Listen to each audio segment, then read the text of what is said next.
Hi, and welcome to another 5-minute flower. Today we're going to draw a Cosmo flower. Start off with a ring shape made up of tiny little circles. Once the ring is drawn, fill it in entirely with tiny circles. Then add a halo of circles around this initial shape. Space them out a bit more than with the first ring that we drew. Make sure they're not all touching. Connect the circles back to the center with a light line. Now we can come in and start adding our petals to the flower. They're going to be an elongated ray petal with some subtle ridges along the outer edge. As you get closer to the front or bottom of the flower, let's make the petals wider and shorter so they look like they're curved up toward the center slightly.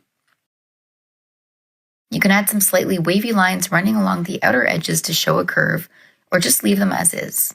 Let's add a little bud here as well for a bit of interest. Start with a circle, and then we can come in and add some narrow, pointed leaves extending out and away from the bud with a pointed tip. I added a tiny dot toward the top side of the circle, and now I'm going to draw some lines from the edges in toward this dot to create the look of the guard petal that will eventually unfold. Now I'm adding a stem, nothing fancy, just 2 parallel lines connecting from the base of the bud in behind the flower and the base of the bloom down the page a bit and joining into one stem.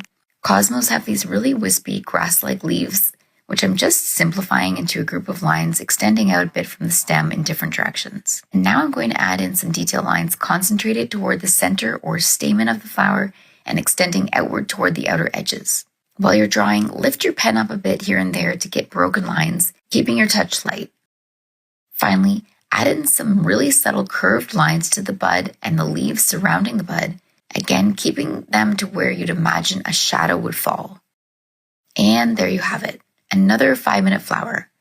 Hope you'll give it a try.